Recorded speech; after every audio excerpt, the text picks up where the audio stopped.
Bueno, pues nada, pues gracias. Gracias a todos por venir. Os voy a contar un poco, más que nada, mi aprendizaje, ¿vale? Yo no soy un experto en nada de esto de inteligencia artificial ni nada de eso, pero un poco compartir cosas que he ido yo, pues, en mis ratos libres, aprendiendo, cacharreando y que, bueno, a mí me han servido, por un lado, me están siendo muy útiles para mí, para mi vida profesional, diría, y para, bueno, como comento aquí, para gestionar el conocimiento, pero también para aprendizaje. Entonces, pues bueno, lo quería compartir con vosotros, ¿vale?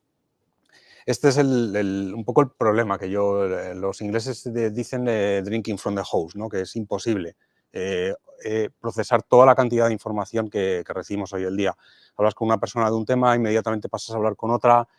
Es muy difícil, desde mi punto de vista, o yo personalmente, gestionar toda esa información y ser capaz de acordarme luego de todas las cosas que he hablado, de toda la información que he recibido y procesado, ¿vale? Casi todos tendréis en vuestros ordenadores aplicaciones de este estilo que ayudan a coger notas. Sales de una reunión y te escribes algún comentario, alguna decisión que se ha tomado, etcétera. Entonces, bueno, son unas herramientas muy útiles, muy prácticas, que nos ayudan mucho en nuestro día a día con esta gestión de la información y, bueno, yo personalmente uso Obsidian, que de hecho, bueno, es la misma que estoy usando para hacer esta presentación.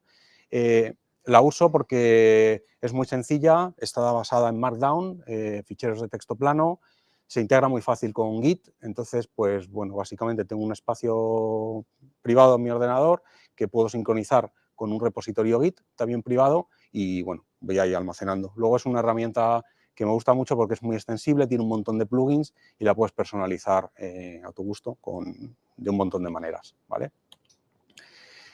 Pero ¿cuál es mi problema con estas herramientas? Yo estas herramientas las veo normalmente, o sea, las veía como un pozo, ¿no? Es un sitio donde es muy fácil ir agregando información, ir metiendo información, ir recolectando información, pero luego ahí tiras el cubo, sacas y es muy difícil tener esa información lo suficientemente bien organizada como para que sea accesible y que la tengas en el momento en el que la necesitas, ¿vale?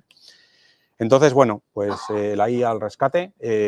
Vimos todos cómo empezó la revolución con ChatGPT, todas estas herramientas que teníamos online que nos permitían hablar incluso con nuestros propios PDFs, ¿no? Le subías un documento y conversabas con ese PDF. Entonces, yo un poco quería tener eso, pero claro, ¿cuál es el problema? Que como es información muchas veces confidencial, es información de trabajo, pues da un poco la sensación de que no sabes quién puede estar viendo o quién puede estar procesando toda esa información y, bueno, aparte que legalmente no tenemos permitido subir información que sea en nuestros trabajos, que sea privada de la empresa y subirla arriba. Entonces, pues bueno, primero voy a hacer una pequeña introducción, que seguramente todos lo sabéis, básicamente, de qué es un LLM, ¿vale?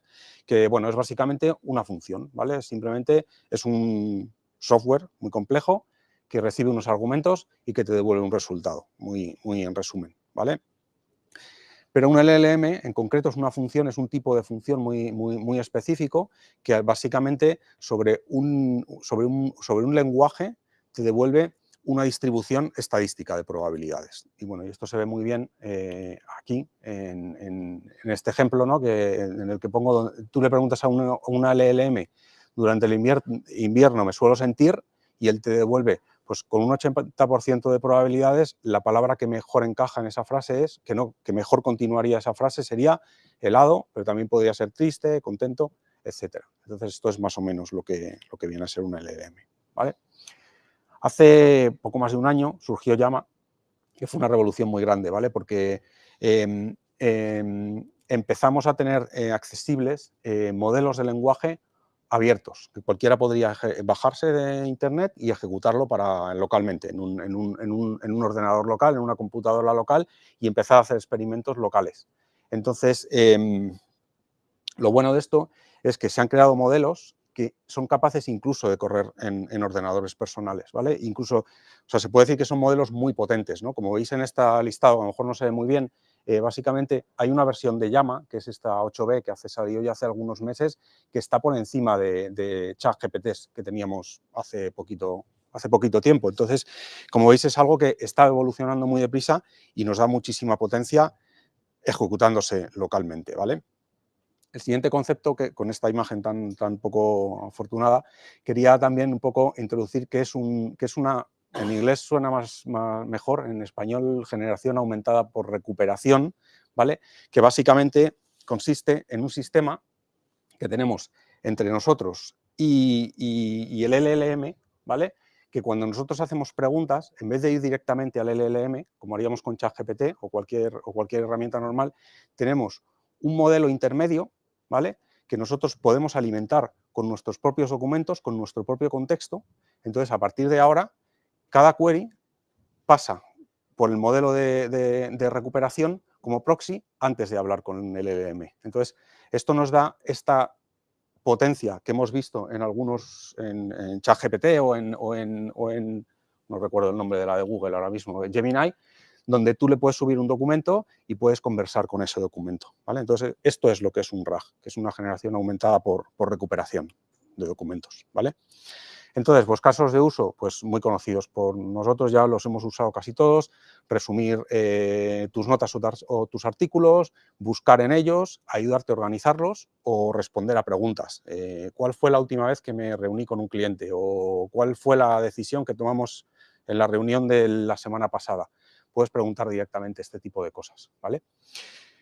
Los ejemplos los tengo en inglés. Lo siento porque no tengo seguro que funcione en español. Entonces, como yo trabajo todos los días en inglés y todo esto, pues he decidido directamente para la demo usar documentos y preguntas en inglés directamente, ¿vale? Entonces, la demo consiste básicamente en que yo he cogido dentro de mi Obsidian, como he comentado antes, y he metido algunos documentos, ¿vale? Que son con texto inventado, ¿vale? No es nada que se pueda obtener de la Wikipedia ni de ningún sitio sobre los que ha sido entrenado previamente el LM que estoy usando en local, ¿vale? Me he inventado cómo los cuervos tuvieron influencia en las guerras civiles de Roma, con Cleopatra y no sé qué. He puesto además un cuento que es acerca de cuervos, que también es generado por una IA, ni siquiera me lo he leído, y he puesto aquí pues una observación como si yo fuera naturalista, estoy muy interesado en los cuervos, y he puesto aquí una observación con una fecha, dónde sucedió, etcétera, y la foto. Bueno, y alguna información más acerca de aves, ¿vale?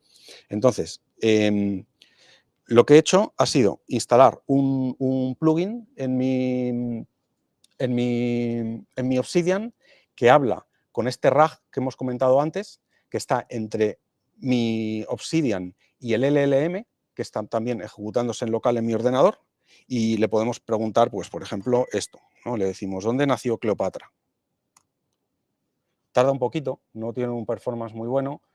Bueno, no está mal, teniendo en cuenta la capacidad que tenemos hoy en día de ejecutar estas cosas en local. Esperemos que en el futuro, ordenadores más potentes. Apple ya ha comentado que está trabajando en el M4, en el nuevo procesador, muy dedicado a este tipo de cosas, ¿vale? Y entonces, no hay una información explícita en tu contexto.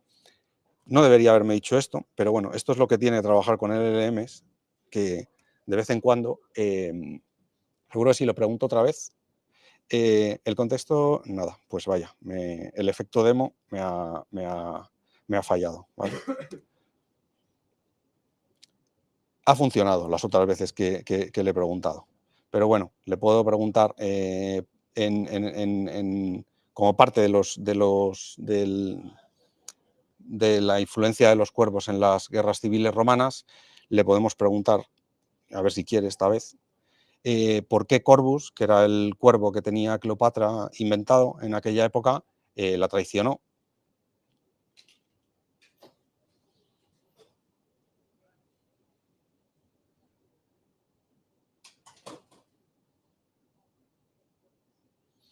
Bueno, con el contexto dado tampoco hay información explícita, vaya, pues nada, hoy no va a funcionar nada, pero aún así se menciona que Corvus estaba cansado de la guerra y el constante ruido, y bueno, que por eso es posible que decidiera betray, que es traicionar, gracias, a Cleopatra, Bueno, pues más o menos esto no ha salido muy bien la demo, lo siento, pero bueno, esto es más o menos un poco. Otras veces sí que me ha funcionado mejor. Y nada, básicamente eso es lo que quería enseñaros. Como resumen, pues eso, tienes control y privacidad sobre tu información, esto te da acceso a control y privacidad, esperemos que mejore también un poquito con los meses, te da acceso a inteligencia artificial corriendo para ti, que tú la puedes modificar, que tú la puedes programar a tu gusto y configurar, trabajar más eficientemente. A mí está sirviendo, pues eso, a encontrar preguntas de cosas que antes me costaba mucho más encontrar, y luego también una mejora de la salud mental. No tienes que recordar tanto detalle, sabes que una vez que has escrito algo, lo escribes ahí y te puedes olvidar de ello porque lo vas a tener accesible cuando lo necesites, entonces menos carga cognitiva y más, bueno, más fácil acceso a la información. Y nada, esto es lo que os quería comentar. ¿Tenéis alguna pregunta o comentarios, dudas? Yo tenía una pregunta. ¿Cómo estás usando tú en tu día a día? ¿Qué tipo de información estás buscando? Pues yo sobre todo, por ejemplo, conclusiones de reuniones, cosas que he hablado, una incidencia que ha levantado un cliente quejándose de rendimiento cuando hacía una determinada tarea. Entonces, cosas que yo considero relevantes en mi día a día y que luego pienso que es posible que tal, o soluciones a problemas. Cuando tuvimos este problema, tomamos esta acción como mitigación. Vas alimentando un poco ese tipo de conocimiento y luego es relativamente fácil hacer preguntas en esos contextos que te devuelvan esa información. Yo tenía una pregunta, y es que si hay que hacer algún tipo de tratamiento a la información que guardas, porque tenía entendido que para lo del RAG hay que guardarlo en una base de datos vectorial. Sí, o sea, sí. Es en esta imagen que he enseñado antes. Tengo aquí un pequeño programita que es, bueno, es un programita que está aquí en Python, corriendo, bueno, básicamente, si queréis un poquito más de detalles técnicos, básicamente, yo tengo Llama ejecutándose aquí, bueno, sacaron un programita que se integra muy fácil en OS X y que te ayuda a ejecutar un modelo concreto. Esto básicamente es el LLM, está corriendo ahí. Esto es un proxy, que es el RAG, que es el que tiene una base de datos donde va indexando todos los documentos que Obsidian le está dando y los está almacenando ahí. Y entonces, una vez que le preguntas al RAG, el RAG coge, busca los documentos que necesita, se los manda a Llama y le dice, oye, contéstame a esta pregunta en el contexto de estos documentos que te estoy dando. Y aquí... ¿Eso de la base de datos es de código libre? ¿Se puede utilizar? Sí, es todo código libre. Luego, si queréis, os puedo dar detalles. Sí, podríamos ver aquí, por ejemplo. La presentación es súper interesante, el tema este del segundo cerebro y digital y tal. Muchas gracias. Entonces, si listamos, por ejemplo, este documento, aquí es donde, por ejemplo, configuramos ese RAG. Bueno, tanto el RAG como el LLM, por ejemplo, le podemos decir, bueno, esto es donde está Llama ejecutándose, este es el modelo que estoy utilizando, aquí se pone la temperatura, lo estable que queremos que sean las preguntas, y esto, muy importante, es el prompt que nosotros le damos. Entonces, le estamos diciendo a Llama, oye, eres un asistente muy por la labor de ayudar, usarás el contexto que yo te estoy proveyendo para responder a las preguntas. Lee el contexto antes de responder preguntas, piensa paso por paso y si no puedes responder una pregunta basada en el contexto que yo te he dado, informa al usuario. No uses, por ejemplo, tu información con la que has sido preentrenada. Pero aquí podéis poner locuras. O sea, aquí puedes decir, háblame como un personaje de videojuegos o no sé, lo que se os ocurra. Tengo ahí varios ejemplos donde hablas con Mario, por ejemplo, de Super Mario Bros. Y entonces habla un poco con esa tal. Y bueno, es muy divertido jugar con este tipo de cosas.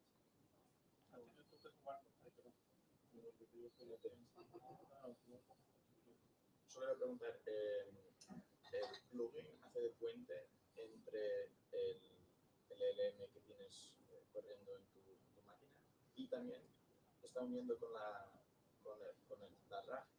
O sea, el plugin habla con la RAG y la RAG habla con el LLM. O sea, está un poco en medio de la cadena. Segunda pregunta, si queremos meter otra información que, por ejemplo, no esté en Obsidian, tenemos Sí, de hecho hay varias ahora. Una está empezando a liberar también open source, no me acuerdo cómo se llama ahora mismo. Pero, por ejemplo, hay un montón de plugins que te permiten alimentar las LLMs con información muy diferente. Por ejemplo, es que no me acuerdo cuál es el concepto, no me acuerdo cómo se llama, pero básicamente tú, dependiendo del origen de datos que tengas, PDFs, hay importadores de PDFs que te leen el PDF y son capaces de alimentar al LLM a partir de PDF. Hay cosas que te alimentan desde audio, hay cosas que te alimentan desde, por ejemplo, desde un Excel o lo que sea. Le das un Excel y es capaz de abrir el Excel, convertirlo a texto para que sea fácil de entender por la LLM, se lo da y le va dando ese contexto. Aunque bueno, ya sabéis que no es muy bueno, las LLMs no son muy buenas en matemáticas, pero más o menos, dependiendo de la estructura y el contenido del Excel, puedes alimentarlas con ello. Solo para entenderlo bien, porque estás alimentando cuando estás metiendo esa información tuya o customizada la que quieres como añadir, estás alimentando el RAG. Estás alimentando el RAG, sí, perdón. O sea, con cada plugin estás alimentando el RAG. El mismo. Eso es. Esos varios RAGs hacen el contexto. No, es uno. O sea, yo entiendo que es uno. Que tú tienes un RAG con una base de datos grande o pequeña, lo que sea. Cada vez que mandas documentos se indexan ahí para que luego sea relativamente fácil hacer las búsquedas. Cada vez que tú escribes, te hace una búsqueda de estas, no me acuerdo cómo se llaman. Pero no, sí, te hace una búsqueda en esos documentos y le pasa los documentos al LLM. He visto que uno de los inputs que tenías era la imagen de un cuerpo. En ese caso también procesa como input las imágenes. ¿Puedes preguntarle? No. O sea, ya he dicho que hay plugins para pasar imágenes, pero no, en este caso no. He visto que en Obsidian también puedes crear tu gráfico usando Mermaid. Eso al final es un código. ¿Has probado, vamos, te he visto alguna vez dicho usar esos gráficos? ¿Eso también es capaz de entenderlo? No lo he probado, no lo sé. ¿A qué servicio llama este servicio? No lo sé, pero es una prueba. Sí, no sé. Sí, echaré un vistazo a ver, pero no lo sé. Y después quería preguntarte, ¿ese prompt lo has tenido tú que tunear o es el que viene por defecto? Este es el que viene por defecto, pero yo he estado jugando con él, o sea, se puede cambiar fácilmente y ya he dicho que estaba ahí como si te respondiera Mario o cualquier cosa. Y lo bueno es que es eso, que es muy creativo, porque ahí puedes poner lo que quieras, ¿no? Lo que a ti te apetezca, que bueno. Tengo una pregunta que nos pasan por aquí en el chat. Os daba dos preguntas. La primera, si el RAG se hace contra Obsidian. La segunda es si se podría ir contra un conjunto de documentos, por ejemplo, que estuvieran en Git, si hay plugins que hacen ese tipo de operaciones. Perdón, la primera pregunta menciona Andrés que si el RAG se hace contra Obsidian. Entiendo que si Obsidian te provee la base de datos vectorial que utilizas. No, Obsidian simplemente son ficheros de texto plano, son Markdown. Hay un pequeño plugin dentro de Obsidian, JavaScript, que lee esos ficheros y los manda por HTTP a un RAG que tú le configuras en qué puerto está escuchando en tu máquina. El RAG lo levantas y según el RAG se levanta, empieza a crear una base de datos vectorial, que no salía antes, que se llama base de datos vectoriales, y empieza a alimentar esa base de datos con todos los documentos que le está enviando Obsidian. Pero es un plugin en Obsidian que simplemente coge los documentos que tú tienes en local y los manda.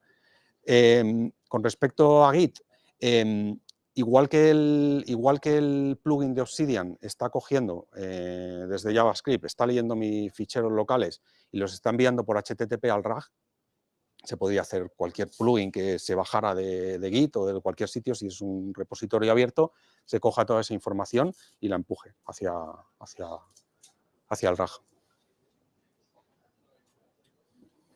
¿Qué has utilizado para el RAG? Pues uno que me bajé por ahí, entonces es decir. O sea, se llama... Vale, pero ya, esa ya está. No me está saliendo. Ah, vaya.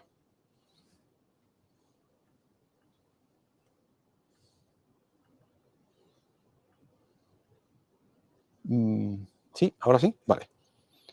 Se llama Oyama Obsidian Indexer, o no sé si esto es como lo llamé yo cuando me lo descargué. Sí, pero yo creo que sí. Oyama Obsidian Indexer. Y bueno,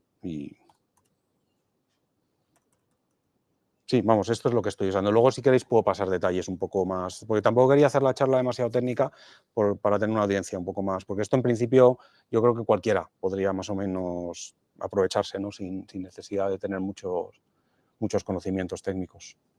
Pero sí, luego puedo pasar un poco, puedo contaros un poco de detalles de cómo está montado. A ver, yo normalmente sí también tomo muchas notas, pero mi gran problema es tenerla bien ordenada. ¿Has probado, aparte de hacer preguntas, a decirle, reorganízame esta documentación que tengo? No, pero bueno, todas esas cosas las podemos probar, si quieres, sí.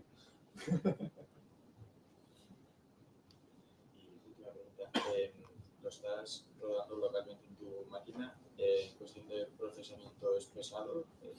Bueno, es verdad que aquí tenemos unos ordenadores bastante potentes. He calculado que son como unos 10 gigas de RAM o algo así, lo que consume. O sea, no vale cualquier ordenador, pero bueno, para el día de hoy, más o menos. O sea, yo corriendo esto con Docker en local, también corriendo máquinas, etcétera, no he notado así un impacto en el rendimiento. O sea, no es algo que yo tenga que pagar para mi día a día. Y hay veces que con Docker Compose levantamos 4 o 5 cosas así y tal, y no he notado. Sí, GPU. ¿Ahí? La verdad es que no he mirado si tira de GPU o tira de CPU. Pero yo creo, o sea, por lo que estuve leyendo, no te lo puedo decir porque no lo he mirado yo, pero creo que una de las cosas que hace Llama es que, o sea, una de las cosas por las que también se ha hecho famoso Llama es porque se compila para cada, digamos, para cada hardware. O sea, porque ahora mismo ya con Oyama ya no necesitas hacer la compilación tú mismo. Pero antes de que existiera Oyama o antes de que yo conociera Oyama e instalaba yo mismo con mis manos Llama, yo sé que había scripts específicos para OS X que te leían la arquitectura y que te tenían en cuenta en qué ordenador, o sea, para qué ordenador estabas compilando. Y yo creo que ahí lo tenían muy fino para aprovechar al máximo cada hardware. Pero ya os digo que no lo he comprobado. Bueno, nada, muchísimas gracias. Venga, gracias a vosotros.